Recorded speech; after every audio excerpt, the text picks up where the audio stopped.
Commerce international. Le commerce international désigne l'ensemble des échanges de biens et de services, et, plus largement, de capitaux, entre plusieurs pays. Avant d'aller plus loin, nous vous invitons à mettre une pause à cette vidéo, à cliquer sur le pouce bleu, vous abonner et activer la cloche de notification pour ne rien rater de nos prochaines vidéos. Si vous êtes intéressé par plus d'apprentissage, veuillez cliquer sur le lien en description de cette vidéo pour vous inscrire à la prochaine session de notre formation en économétrie et techniques quantitatives. En pratique, il recouvre les exportations et importations de marchandises, la circulation des services, tourisme, transport, services financiers, etc., ainsi que les flux d'investissement. Il est mesuré notamment par les balances commerciales, différences exportations-importations, et reflète l'ouverture d'une économie. Entre 1980 et 2015, le commerce mondial a ainsi cru très vite, multiplié par 8 selon l'OMC, souvent plus vite que la production globale. Principe de base du commerce international. Avantage comparatif, Ricardo, chaque pays a intérêt à se spécialiser dans la production de biens pour lesquels il est relativement plus efficace, ou moins coûteux, que ses partenaires. Par exemple, un pays disposant de bonnes terres agricoles se spécialisera dans la production de denrées, tandis qu'un pays technologique produira des biens manufacturés. En se spécialisant ainsi et en échangeant, tous gagnent par rapport à une économie fermée. Spécialisation internationale, du fait des avantages comparatifs, les pays se tournent vers les productions où ils détiennent un atout, accès naturel, main-d'œuvre qualifiée, technologie, etc., et importent le reste. Cette division du travail entre nations permet d'accroître la productivité mondiale. La spécialisation peut varier selon la dotation en facteurs, travail, capital, ressources et l'échelle des entreprises. Terme de l'échange. C'est le rapport entre les prix des exportations et des importations d'un pays. Formellement, il s'agit du rapport de l'indice des prix à l'exportation sur l'indice des prix à l'importation. S'il augmente, plus 1%, un pays peut importer davantage pour une même valeur exportée, bon terme pour le pays, et inversement. Les termes de l'échange reflètent le pouvoir d'achat extérieur des pays. De longues périodes, on observe souvent que les pays exportateurs de matières premières, Sud, subissent une détérioration des termes de l'échange par rapport aux pays exportateurs de produits industriels, menant à des échanges parfois qualifiés d'inégaux. Rôle des grandes institutions internationales. OMC, Organisation mondiale du commerce, créée en 1995, c'est l'organisation qui régit les règles du commerce mondial. Son objectif est de libéraliser les échanges, abaisser progressivement les droits de douane, les quotas et les subventions qui faussent le marché. L'OMC impose les principes de « nation la plus favorisée », tout pays membre doit bénéficier du même traitement, et de traitement national, pas de discrimination entre produits importés et domestiques. Elle supervise les accords multilatéraux, GATT pour les biens, GATS pour les services, TRIP pour la propriété intellectuelle, etc., et dispose d'un mécanisme de règlement des différends commerciaux.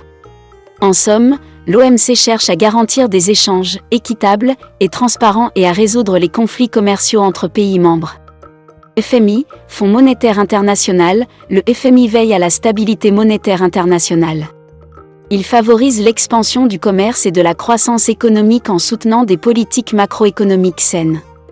Par exemple, il accorde des prêts aux pays en crise de balance des paiements, accompagne les réformes, libéralisation du commerce, ajustement budgétaire, et surveille les politiques économiques des États. En stabilisant les taux de change et les systèmes financiers, le FMI crée un climat propice aux échanges internationaux, dévaluation extrême et crise monétaire nuisent en effet au commerce. Banque mondiale, IBRD-IDA. La Banque mondiale finance et conseille le développement économique. Elle aide les pays en développement à améliorer leur accès aux marchés internationaux et à renforcer leur participation au commerce mondial. Concrètement, elle accorde des prêts et des subventions pour les infrastructures, ports, routes, électricité, la formation de la main-d'œuvre, la simplification des procédures douanières, etc. Son objectif est de faire du commerce un moteur de croissance. La Banque mondiale note que la libéralisation des échanges accroît la croissance d'environ 1,0 à 1,5 points de pourcentage par an, ce qui peut augmenter les revenus de 10 à 20% en 10 ans, et a permis de faire sortir plus d'1 milliard de personnes de la pauvreté grâce à une croissance tirée par le commerce. Elle surveille aussi les obstacles commerciaux et les aide à les lever. Relations Nord-Sud, exemple récent. échange de marchandises de l'Afrique avec ses principaux partenaires en 2020. L'UE, pays membre, domine ces échanges, la Chine venant en deuxième position. Les échanges entre pays développés, Nord, et pays en développement, Sud, restent asymétriques.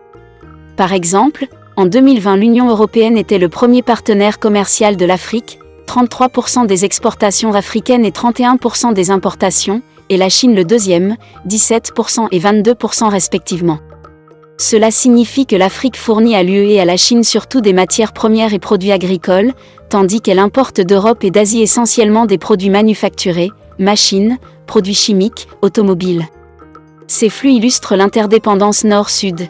Les pays riches achètent des ressources naturelles aux pays en développement, en échange de biens industriels et de technologies plus coûteuses.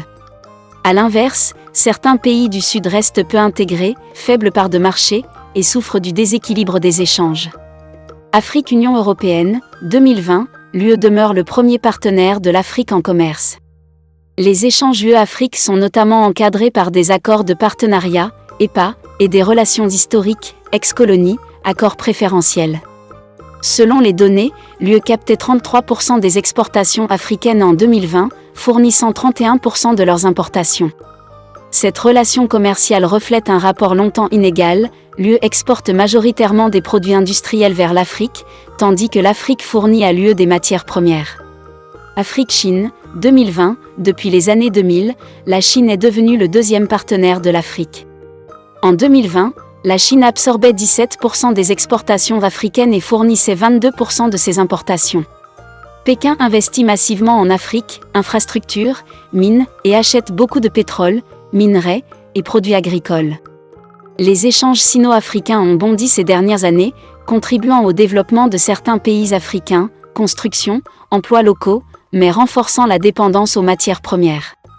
Amérique latine-États-Unis, 2023, les États-Unis restent le principal marché de l'Amérique latine. En 2023, le commerce bilatéral entre les pays d'Amérique latine et les USA atteignait près de 1100 milliards de dollars. Le Mexique, membre de l'USMCA, ex-ALENA, concentre l'essentiel de ce commerce, environ 16% du commerce total des USA. Le Brésil, malgré sa taille, ne représentait qu'environ 2% des échanges totaux des États-Unis en Amérique latine. Ces liens illustrent la place dominante des USA dans la région, par exemple via l'importation de produits agricoles et miniers latino-américains en échange de machines et technologies américaines. Enjeu de justice économique. Le commerce mondial pose des questions de justice et d'inégalité. D'un côté, la théorie économique montre que tous peuvent gagner à l'échange, mais dans la réalité les distributions ne sont pas égales. Les pays du Sud subissent souvent des « échanges inégaux » où leurs termes de l'échange sont défavorables. Par exemple, de nombreux pays en développement restent fortement dépendants des exportations de produits de base, pétrole, minerais, produits agricoles. Or ces matières premières ont des cours volatiles et, historiquement, leur prix relatif a baissé par rapport aux biens manufacturés, thèse de Prebisch-Singer. Les pays avancés, eux, exportent des produits à plus haute valeur ajoutée, voitures, machines, services, et peuvent imposer des prix plus élevés. Inégalité des termes de l'échange comme le souligne la CNUSED, 85% des pays les moins avancés, PMA, dépendent des exportations de produits de base, contre seulement 13% dans les économies avancées. Cette dépendance crée des déséquilibres, les pays du Sud vendent en masse leurs matières premières à bas prix, puis achètent des produits finis chers.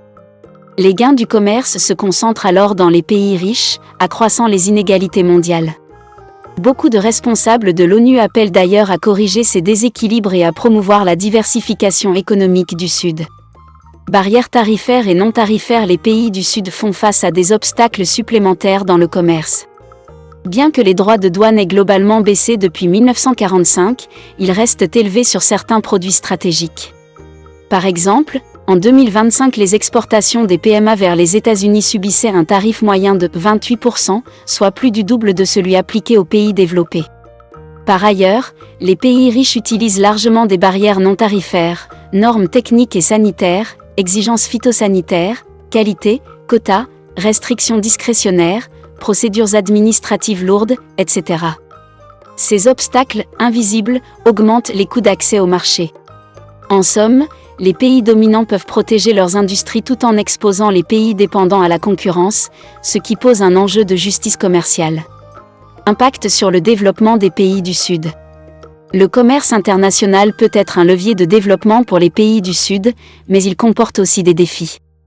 Bénéfices en ouvrant leur marché, les pays en développement peuvent stimuler leur croissance. Le commerce crée de la valeur ajoutée, les industries exportatrices génèrent des emplois mieux rémunérés et tirent les salaires vers le haut. Par exemple, les entreprises exportatrices des pays en développement emploient souvent proportionnellement plus de femmes et offrent de meilleures conditions que les entreprises purement locales. Au niveau macroéconomique, la Banque mondiale estime que la libéralisation commerciale augmente le PIB de 1,5% par an en moyenne. Sur la période 1990-2019, le commerce a ainsi contribué à faire progresser les revenus de 24% au niveau mondial et de 50% pour les 40% les plus pauvres, faisant sortir plus d'1 milliard de personnes de la pauvreté. En outre, le commerce expose les économies émergentes aux technologies et aux pratiques de pointe, transfert de technologies, normes de production, formation, ce qui peut accélérer l'industrialisation et la montée en gamme. Défis et limites. Les pays du Sud restent souvent vulnérables. Beaucoup se trouvent dans le « piège des matières premières », peu diversifiés, ils subissent les chocs de prix, comme la crise des matières premières ou la hausse du pétrole. Cette instabilité économique, voire les crises en Amérique latine ou en Afrique lorsque les cours baissent, retarde le développement durable. Par ailleurs, la spécialisation dans quelques produits laisse peu de marge de manœuvre. Un pays producteur de cacao ou de cuivre reste fragile si la demande mondiale fluctue. C'est pourquoi la CNUSED et d'autres institutions insistent sur la nécessité de diversification économique, en ajoutant de la valeur aux ressources, transformation locale, et en développant d'autres secteurs, agro-industrie, services, industrie manufacturière. Les pays du Sud peuvent réduire leur dépendance et stabiliser leurs recettes d'exportation. Enfin, le commerce international peut creuser les inégalités internes, des gagnants et des perdants à l'intérieur d'un même pays, et s'accompagner de défis sociaux et environnementaux, pression sur l'emploi local, sur l'environnement, s'il n'est pas encadré par des politiques de soutien. Si vous êtes intéressé par plus d'apprentissage, veuillez cliquer sur le lien en description de cette vidéo pour vous inscrire à la prochaine session de notre formation en économétrie et technique quantitative.